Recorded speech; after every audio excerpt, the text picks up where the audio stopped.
Muito bem, vamos começar o debate. Hoje, quem dá início ao grande debate é Tomé Abduch. Você, Tomé. Bom dia, Gotino. Bom dia, Gabriela. Queria aproveitar e mandar um abraço ao Caio Coppola, que se recupere, em breve estará aqui conosco. Realmente, eu acho que essas discussões nesse momento são um grande absurdo. É perceptível a questão política nesse momento, envolvendo os governadores. Estão, sim, preocupados com as eleições de 2020. Eu queria aqui iniciar dizendo algumas medidas que o governo federal está tomando para que a gente possa sair da melhor maneira possível em relação ao coronavírus. Vou começar com algumas medidas econômicas. O governo federal está disponibilizando 24 bilhões para a linha de crédito pessoal, 55 bilhões do BNDES, com até 70 milhões de reais para as empresas poderem estarem se ajudando e, com isso, ajudando os seus colaboradores. Nós temos o atraso no recolhimento do Fundo de Garantia por Tempo de Serviço, mais uma boa alternativa para poder ajudar os trabalhadores e as empresas. 432 milhões de reais enviados para ajuda aos estados. Repasse de 4,5 bilhões do fundo do DPVAT. Lembram do DPVAT? Isso vai ser voltado para o combate ao coronavírus. A antecipação do 13º salário para aposentados e pensionistas.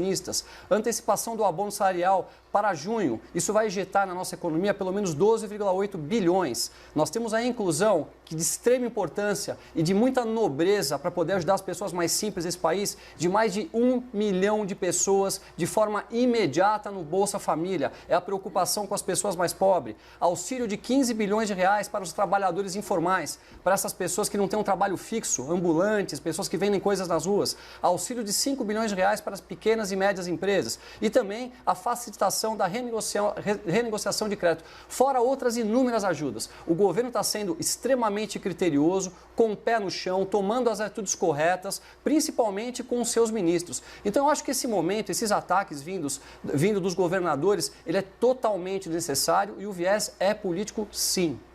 Agora, no grande debate, a análise inicial, o argumento inicial de Gabriela Prioli. Como é que você vê essa divergência entre o presidente da República, Jair Bolsonaro, e alguns governadores?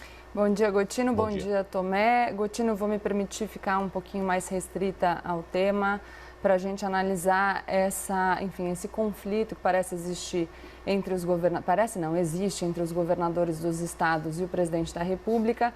E aí a fala do Tomé, que ressalta as medidas econômicas tomadas pelo governo Jair Bolsonaro, na verdade anunciadas, muitas delas ainda dependem de algum detalhamento, fazem com que a minha reflexão, na verdade, permaneça. O que eu vejo acontecer?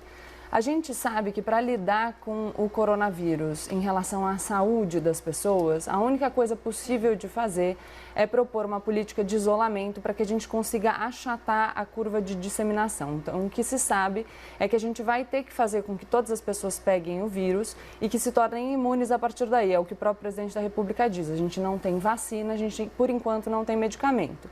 Mas para a gente conseguir que essas pessoas não sejam infectadas todas ao mesmo tempo, que levaria a um colapso do sistema de saúde, os governadores estão propondo medidas de isolamento das pessoas para conseguir achatar essa curva.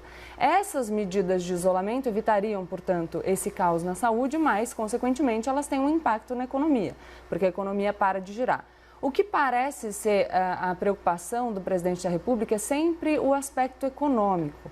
E aqui eu acho interessante porque a gente vê que o governo manda sinais trocados. Então, o Ministério da Saúde, por exemplo, fala da gravidade do coronavírus, fala da importância do isolamento, fala que a gente deve experimentar um caos na saúde pública em abril, mas aí no dia seguinte o próprio presidente da República desmente o seu ministro da Saúde, dizendo que ele acha que não vai ter caos na saúde e continua insistindo nessa retórica de minimização do poder do vírus.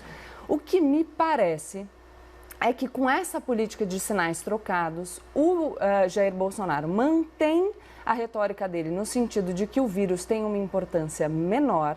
E aí, no futuro, quando as pessoas estiverem experimentando... Então, vamos pensar, se der certo a política dos estados e a gente conseguir achatar a curva de disseminação do vírus, a percepção das pessoas sobre o impacto da doença vai ser menor, né? Porque a gente vai conseguir diluir isso no tempo. Então, as pessoas vão achar que o vírus ele não é tão significativo, que o coronavírus não tem um impacto tão significativo na saúde, mas isso não vai ser porque o vírus é mais uma gripezinha, como disse o presidente da República, mas vai ser porque as medidas implementadas pelos governos foram eficazes.